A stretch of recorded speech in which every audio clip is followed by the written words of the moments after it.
Bonjour à tous, alors on se retrouve aujourd'hui pour une nouvelle vidéo wishlist, c'est-à-dire la nouvelle wishlist 2021. Donc voilà, je vous propose les plantes que je souhaite acquérir pour 2021. Il y en a que je ne vais pas citer tout simplement parce que je les possède déjà et je ne vous les ai jamais montrées, enfin bref. Voilà, donc celles-ci c'est sûr je les ai pas. Je vais pas forcément les chercher à tout prix, donc c'est à dire que lorsqu'on commence à collectionner des plantes, sachez que la plupart du temps parfois il faut saisir juste des opportunités, donc c'est-à-dire que si quelqu'un la possède et tout ça, vous pouvez demander une bouture, ou si voilà par hasard vous arrivez à la trouver, et c'est ce qui arrive quand même fréquemment, voilà, je vais la prendre, mais je ne vais pas remuer ciel et terre pour les trouver, et encore moins vider mon compte en banque. Donc du coup, voilà pour les principes wishlist. On va commencer par une des premières plantes qui est tout simplement, je vais trouver un stylo, le philodendron ilsémani. Donc ça je vous en ai parlé voilà, depuis pas mal de temps que je vous en parle. Je crois que je l'avais parlé dans les wishlists sur Instagram.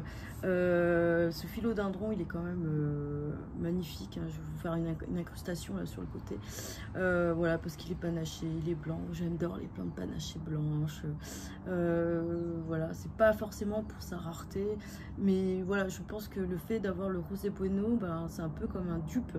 Donc du coup ça freine un petit peu mon envie irrépressible de la posséder.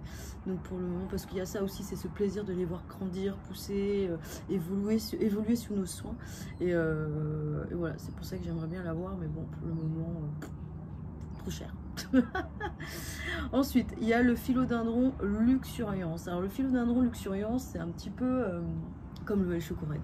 C'est-à-dire le Welschoko Red, il a vraiment fait partie un moment de ma top wishlist. Et le luxurians, pareil. Alors le luxurians, je l'ai déjà acheté. Malheureusement, il est arrivé complètement cramé. Donc c'est-à-dire qu'il n'est pas reparti. Ça arrive. C'est une plante qui voyage très très mal. Donc le but parfois c'est pas forcément de les trouver, c'est aussi de les recevoir en bonnes conditions. Et ça c'est encore une autre paire de manches. Et ensuite on a l'acclimatation. Alors là c'est encore plus marrant. Donc le philodendron luxurians il fait partie de ces difficiles et qu'on acclimate très très très difficilement. Donc du coup voilà, je suis prévenue, je le sais, c'est un peu comme le Welschoko Red. C'est pas une plante qu'on acclimate comme ça en 2 temps 3 mouvements. Faut déjà une plante saine. Donc voilà, que je la trouve et ensuite après que je la fasse venir ici, mais bien, ça c'est pas dit. Ensuite on a un autre anthurium, c'est l'anthurium lutri. Alors l'anthurium lutri, c'est un anthurium qui a un feuillage très très très long, type pendant. Ça vous savez que j'adore les anthuriums de ce type, puisque voilà, le pallidiflorum, le vitarifolium, voilà, tous ces types d'anthurium, le pendens, le winlegerie, tout cela, je les adore. Par contre il faut de la place, hein, puisqu'il faut les suspendre, hein, puisque ça pousse des épiphytes qui poussent sur les arbres. Donc du coup si vous n'avez pas de place, n'en prenez pas 150, mais celui-là, voilà, il est vraiment beau. Donc du coup, j'aimerais bien l'avoir. Il a vraiment cette texture un petit peu dure là, que j'ai envie de le tripoter en fait. J'ai envie de le toucher, de le faire pousser en fait. Puis j'adore tout ce qui est long, donc voilà, c'est pour ça que je le veux. Ensuite, il y a un alocasia qui s'appelle le watsoniana. Alors attention, j'ai déjà le watsoniana, mais il existe plusieurs sortes. C'est juste qu'on les a pas classés. Et donc celui-ci, c'est le velvet, c'est-à-dire qu'il est velouté. C'est un watsoniana qui est super beau. Il a une forme tout à fait splendide, ronde comme ça, avec des nervures blanches. Il est tout doux comme un Frydek. C'est un petit peu comme un Frydek d'ailleurs, mais en plus imposant. C'est-à-dire s'il fait Frydek Mastar. Donc c'est Bouba Frydek en fait que je cherche. Je l'ai reçu une fois d'Indonésie. Il est arrivé complètement brûlé lui aussi. Donc, du coup, je vous mets salade verte bouillie. Donc du coup voilà, j'en ai pleuré et puis là je prends mon mal en patience. Je finirai bien par tomber dessus un autre jour. Voilà. Donc j'ai failli l'avoir en 2020 et puis finalement ça s'est pas fait. Tant pis, c'est la vie. Ensuite, nous avons le philodendron caramel marble. Alors le caramel marble, celui-ci, ça fait longtemps que je le ziote. J'ai jamais osé l'acheter. La première fois que je l'ai vu, c'était sur le site d'Enid Tropicals, le site d'Enid en fait. Enid, c'est une collectionneuse en fait d'Aracé, elle a commencé comme ça. Et ensuite après, elle s'est mise à les vendre. Et avant que ce soit la grande folie des Aracé et tout ça, elle proposait déjà le caramel marble, et était déjà très très cher. C'est-à-dire, je crois qu'il était à 700 $ sur son site. Sauf que, bon, États-Unis, Europe, ça marche pas. C'est vraiment une plante que j'aimerais avoir. Mais voilà, son prix a explosé. En Indonésie, je crois que la dernière fois qu'on me l'a proposé, il était déjà à 3000 $. Indonésie, hein. Un petit truc, hein. C'était pas la plante, hein. C'était trois feuilles pouf qui se battaient en duel. J'ai dit non. Je n'avais pas envie de payer 3000 $ pour un petit truc qui se battait en duel. Et donc, ça, voilà, j'ai pas envie de 3000 $, quoi. Non. Donc du coup, voilà, j'ai beaucoup d'Indonésiens en fait qui me proposent leurs plantes, hein, qui me proposent via mon Instagram d'acheter leurs plantes, ils me les montrent, nanana, tiens. Moi souvent la plupart du temps je dis non, si les prix sont trop élevés c'est non, ça m'intéresse pas. Donc du coup voilà, là il y avait le caramel marble, je crois que c'était le mois dernier. J'ai dit non, pour 3000 $, c'est non quoi. Trouve-toi un Américain qui est capable de l'acheter, mais moi, je suis qu'une Française, hein, je suis pauvre par rapport aux Américains, je parle, hein, je dis. Et donc du coup, voilà pour le caramel marble. Il est vraiment très beau, hein, et on dirait le grand frère du Ring of Fire, parce que le Ring of Fire c'est un petit peu comme le caramel marble, on dirait ou sinon le Ring of Fire c'est le caramel marble du pauvre en fait, je sais pas, mais moi j'aime bien mon Ring of Fire, un peu orange et tout ça, mais le caramel marble il est capable de vous sortir du blanc, de l'oranger, un peu de rose et tout ça, c'est pour ça que je l'aime bien, et puis ça forme un peu narrow aussi, comme ça, qui voilà, tout allongé, avec il est un peu agressif quoi, je l'aime beaucoup, mais bon, le prix m'intéresse pas. Ensuite, nous avons l'Anthurium Voodoo Child. Alors, l'Anthurium Voodoo Child, c'est un hybride. Alors, un magnifique hybride entre l'Anthurium Regal et le Dressleri. Les deux là, déjà, c'est pas une sinécure pour les avoir. Hein, c'est assez compliqué. Alors, essayez d'avoir l'hybride. Alors là, ça encore plus, surtout qu'il a été créé, je crois, aux États-Unis. Donc du coup il n'est pas largement distribué, on va dire, hein, et vous n'êtes jamais certain d'avoir le bon vaudou, le Voodoo Child, le vrai, puisque il y a des gens qui peuvent vous dire c'est un Voodoo Child et non, c'est pas le Voodoo Child. Donc du coup voilà, il est très particulier puisqu'il est très très sombre, il a plus chopé du côté du Dressleri, c'est-à-dire il est capable de vous faire des énormes feuilles comme le Régal, mais surtout il a un feuillage très très sombre, très allongé, un peu comme le Dark Mama, voilà, qui est l'hybride entre Papillaminum et Warochenum. Mais je pense que pour moi les hybrides sont parfois bien plus beaux que les parents, hein. Vraiment ils ont parfois plus de gueule quoi, ils sont vraiment une tête magnifique quoi.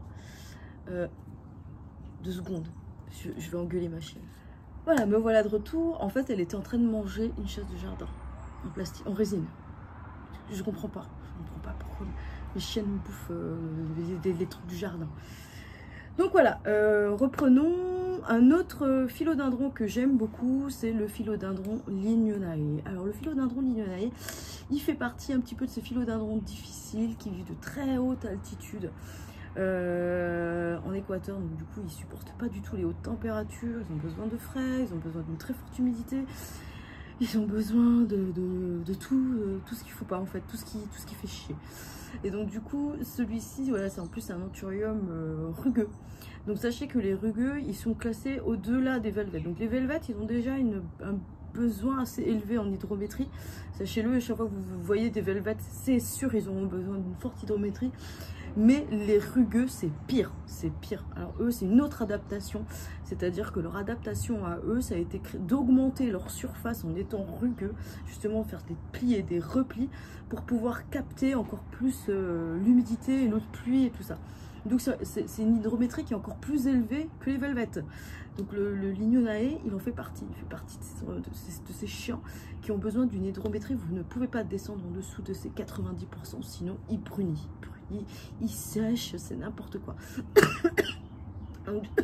Celui-là, il fait partie de la wishlist, mais je vais... Voilà, c'est pas urgent. C'est vraiment pas urgent. Un autre que je voudrais, c'est l'Anthurium corrugatum. Celui-là, je l'ai reçu et puis finalement, il est mort. Il est mort tout simplement parce qu'il n'était pas raciné. C'était une bouture que j'avais achetée comme ça. Et puis finalement, parce que je voulais tenter, il n'a pas survécu. Pas survécu. J'ai fait le coup de ce que je dis de ne pas faire, c'est-à-dire acheter des cutines pour voir ce que ça donne. Et bon, voilà, ça m'avait pas coûté une blinde, mais c'est voilà, c'est dommage. Il n'a pas survécu, voilà, c'est tout. Mais c'est ce type d'anthurium, c'est un petit peu comme le philodendron d'Illionae, c'est un anthurium qui vit en très haute altitude, qui est difficile. C'est un anthurium avec un feuillage très rugueux. Moi, j'adore les rugueux, hein, au même titre que les velvets. C'est un autre de mes péchés mignons, c'est les rugueux. Et celui-ci, ben voilà, c'est difficile de passer à côté de cet anthurium qui est vraiment splendide, hein. Je vous ferai des incrustations, mais vraiment il est vraiment beau, quoi. Il est tout rugueux, une texture un petit peu bizarre comme ça, un peu plastoc. Faut aimer, hein, la texture plastoc, hein, mais celui-là je l'aime bien.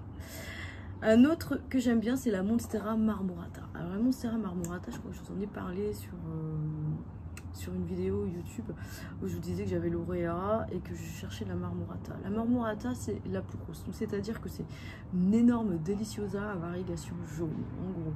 C'est pas un potos, hein, c'est vraiment une deliciosa, sauf que voilà, je vous la montrer en format mature, ça n'a rien à voir avec un potos, c'est vraiment une feuille de deliciosa avec des varigations blanches, jaunes, des perforations d'une deliciosa, donc c'est magnifique, quoi. Enfin, une feuille de deliciosa qui tombe pas en pamoison devant une feuille de deliciosa immense et mature, quoi.